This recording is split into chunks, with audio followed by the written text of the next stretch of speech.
आज की वीडियो में हम बात करेंगे किचन के बारे में। किचन डिज़ाइन कैसे करना चाहिए, काउंटर हाइट्स क्या होने चाहिए, होब सिंक एंड फ्रिज को कहाँ प्लेस करना चाहिए, क्या क्या स्टोरेजेस होने चाहिए, आइलैंड किचन कैसे बनाएं, किचन ट्रायंगल क्या होता है और क्या क्या मटेरियल्स इस्तेमाल होते हैं किचन को बनाने में, और साथ ही में हम एक एग्जाम्पल के साथ पूरे किचन डिज़ाइन को समझेंगे। चलिए शुरू करते हैं। सबसे पहले समझते हैं किचन ट्रायंगल क्या होता है। किचन ट्रायंगल में 3 मेन कंपोनेंट होते हैं। सबसे पहले हमारा होब, जिसको गैस या स्टोव भी बोलते हैं, फिर हमारा सिंक होता है, and then third is fridge.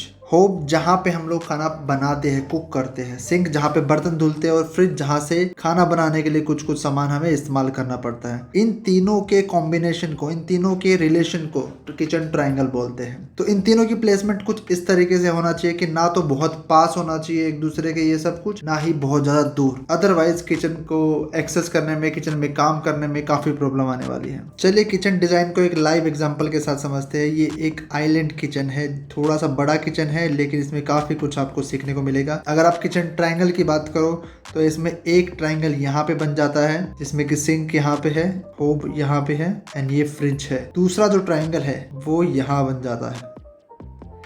तो आप देखेंगे दोनों ही ट्रायंगल, बिकॉज क्लाइंट को 2 सिंक चाहिए था, एक सिंक यहाँ पे है और एक सिंक यहाँ पे है, दोनों ही ट्रायंगल परफेक्ट ट्रायंगल बनते हैं। ना ही होप से सिंक बहुत ज़्यादा दूर है या फ्रिज ज़्यादा दूर है, तो आपस में ना तो बहुत पास है ना बहुत ज़्यादा दूर है। चलिए अब किचन को थोड़ा सा डिटेल में डिस्कस करते हैं कि क्या क्या स्टोरेजेस इसके अंदर प्लान किया है। अगर मैं इस साइड की बात करूँ, यहाँ पे पूरा एल शेप्ड काउंटर स्पेस है। तो सबसे पहले यहाँ से इसकी एंट्री है, यहाँ पे इसका रेफ्रिजरेटर आ गया। उसके बाद ये ओवीएम यूनिट है। ओवीएम क्या होता है, जिसमें माइक्रोवेव एंड ओवन दोनों बिल्ट इन लग जाते हैं, या फिर ऐसे भी रख सकते हो। मोस्टली बिल्ट इन वाली यूनिट को ओवीएम कहा जाता है। इस तरफ यहाँ पे एक पेंट्री यूनिट है, जिसके अंदर आप स्टोरेज कर सकते हो। फिर इसके बाद सिंक यूनिट आ जाता है, एंड यहाँ पे कॉर्नर यूनिट आ जाता है। कॉर्नर को आप 2-3 तरीके से इस्तेमाल कर सकते हो। या तो आप उसमें शेल्फ बना सकते हो, या फिर 3-4 तरीके की फिटिंग आती है। कोरोजल आती है, एस कोरोजल आती है, मैजिक कॉर्नर आता है। हमने इसमें मैजिक कॉर्नर यूज़ किया है, जो कि बाहर निकल जाता है, आप आराम से उसमें सामान एक्सेस कर सकते हो। इसके बाद हमने एक स्टोरेज यूनिट लिया है 600 mm का, जिसमें सिर्फ शेल्व्स हैं।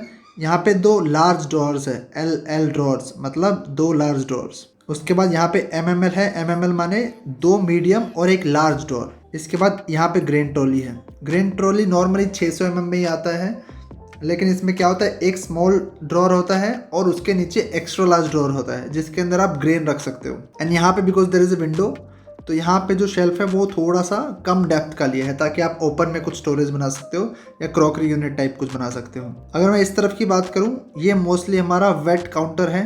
इस तरफ सिंक है, यहाँ पे डिश वॉशर आ जाता है, एंड यहाँ पे बेस यूनिट विद शेल्फ आ जाती है। डिश वॉशर 2 टाइप के होते हैं, एक होता है फ्री स्टैंडिंग, दूसरा होता है बिल्ट इन डिश वॉशर। हमने इसमें फ्री स्टैंडिंग डिश वॉशर का प्रोविजन किया हुआ है। अगर मैं आइलैंड की बात करूं, आइलैंड सेंटर में आ जाता है। इसमें 2 लार्ज ड्रॉर, एक बॉटल पुल आउट होता है, जिसके अंदर आप अपने ऑयल्स की बोतल रख सकते हो, अलग अलग सॉसेज की बोतल रख सकते हो।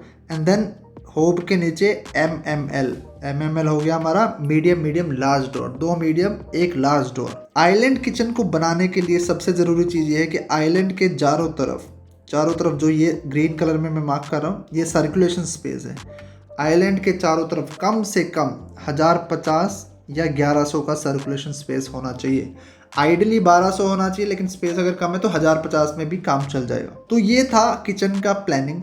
अब बात कर लेते हैं इनकी हाइट्स की, इनके एलिवेशंस की। तो अगर आप देखेंगे, हमने जो हाइट लिया है वो लिया है 910 mm। तो क्या होता है, जैसे जहाँ पे डिश वॉशर आपने लिया वहाँ पे आपको 910 लेना पड़ेगा, बिकॉज डिश वॉशर का जो हाइट है वो ज़्यादा होता है। अगर मान लीजिए आपने डिश वॉशर नहीं लिया, तो आप 850 860 आराम से कर सकते। तो ये हो गया स्टैंडर्ड हाइट। इस केस में क्या होता है, जो स्कर्टिंग है वो एडजस्ट हो जाती है। हमने 150 mm का स्कर्टिंग लिया, क्योंकि 910 हमारा साइज है हाइट काउंटर का। अगर आपका 850 860 होता तो स्कर्टिंग उस केस में 100 mm का हो जाता है, एंड डिश वॉशर उसमें नहीं आएगा। नॉर्मली सिंक के ऊपर क्या होता है, आपका यहाँ पे डिश रैक होता है, एंड दोनों ही काउंटर के बीच में 600 mm की हाइट होती है, जो कि वर्किंग स्पेस होता है। और ऊपर वाला जो काउंटर होता है उसमें आपके पास मल्टीपल ऑप्शंस होते हैं। या तो आप 720 का साइज ले लीजिए, या फिर 600 का ले लीजिए, और आप चाहे तो इसमें ऊपर लॉफ्ट भी बना सकते हो, सीलिंग तक मान लीजिए आपकी फॉल सीलिंग यहाँ पे आ जाती है तो इस हाइट तक आप कैबिनेट बना सकते हो। तो ये थी बेसिक हाइट इसकी हमारे किचन की। आइलैंड किचन में क्या होता है, आपका चिमनी जो है वो ऊपर ही आता है, तो इसकी जो इंस्टॉलेशन है वो यहाँ पे सीलिंग में प्रोविजन करना पड़ता है इसका। जो मैं बता रहा था, 2 लार्ज ड्रॉअर, एक बड़ा ऊपर ड्रॉअर आ गया, एक नीचे ड्रॉअर आ गया। मीडियम लार्ज में क्या होता है, 2 छोटे आ गए ऊपर, मीडियम एंड देन ये लार्ज। इसमें क्या होता है, medium and this is extra large, जिसमें ग्रेन ट्रॉली रखी जाती है। तो ये है बेसिक कॉन्फ़िगरेशन किसी भी किचन की। इसके अंदर बहुत सारी स्टोरेज हमने बनाई है।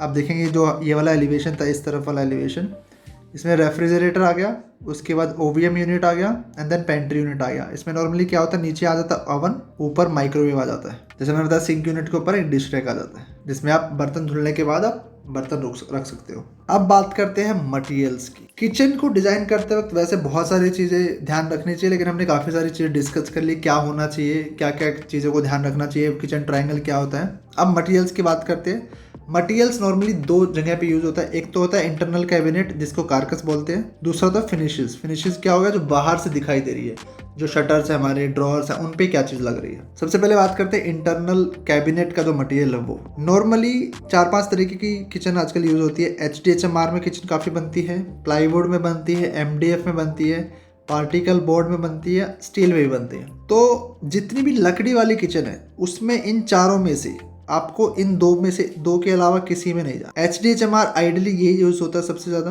प्लाईवुड भी बहुत यूज होता है। शटर के केस में MDF यूज कर सकते हो, बट मैं बोलूंगा कि आप HDHMR पे जाओ, आपको ना प्लाई और ना MDF पे जाना पड़ेगा। पार्टिकल बोर्ड बिल्कुल भी यूज नहीं करना है, क्योंकि क्या होता है, पार्टिकल बोर्ड के शटर्स ना जल्दी झूल जाते हैं, लॉन्ग लास्टिंग नहीं है। उसके बाद आती है स्टील किचन।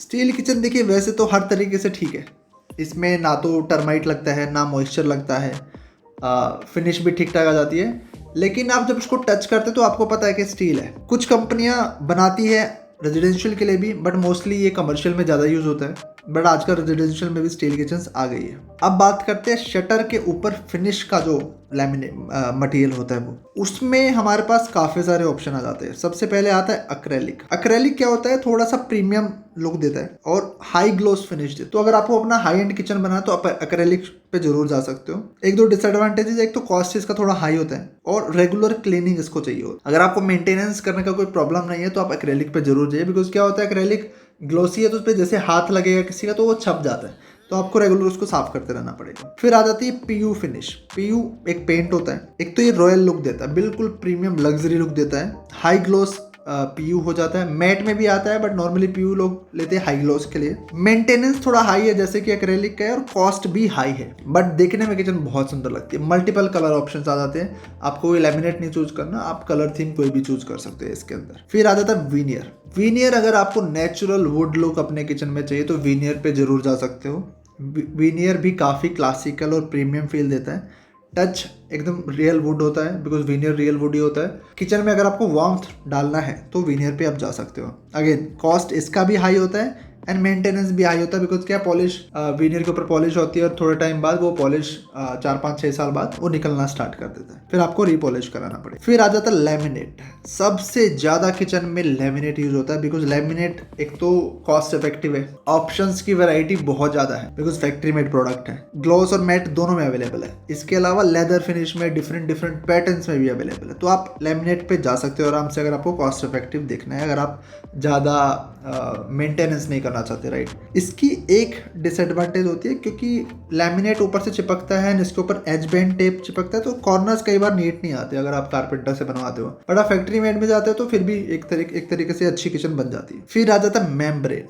मेम्ब्रेन एक फैक्ट्री मेड प्रोडक्ट है और लैमिनेट की कॉस्ट के आसपास ही आती है, लेकिन काफ़ी नीट फिनिश देती है। तो इसमें क्या होता है, जो भी आपका शटर होता है उस पर पूरा मेम्ब्रेन रैप हो जाता है ऊपर। तो जो रैप हो जाता है तो उससे क्या होता है, फिनिश जो लैमिनेट में इशू आता था कि एज से आपको फिनिश अच्छी नहीं दिखती, इसमें फिनिश अच्छी आ जाती है। एंड ये भी हाई ग्लॉस और मैट दोनों में अवेलेबल होता है एंड काफ़ी प्रीमियम लुक देता है। जो इस तरह की क्लासिकल अगर आपको शटर बनाने हैं, MDF में अगर आपने कटिंग करके बना दिया तो इस पे मेम्ब्रेन बड़े आराम से चलेगा। एक ही प्रॉब्लम है कि लैमिनेट में जैसे बहुत ज़्यादा ऑप्शन होते हैं, इसमें बहुत ज़्यादा ऑप्शन नहीं होते, लेकिन मेम्ब्रेन भी आजकल बहुत ज़्यादा यूज होने लगा है, फैक्ट्रीज कंपनीज काफ़ी यूज करती है। तो आई होप आपको किचन के मटेरियल्स के बारे में काफ़ी कुछ पता चला होगा, किचन में क्या क्या बातों को ध्यान रखना चाहिए उसके बारे में पता चला, और लाइव एग्जांपल से आपको काफ़ी चीज़ें क्लियर हुई होंगी। कोई भी अगर किचन डिज़ाइन से रिलेटेड क्वेश्चन है तो आप मुझे कमेंट सेक्शन में जरूर लिखिए। मिलते हैं नेक्स्ट वीडियो में। Thank you very much.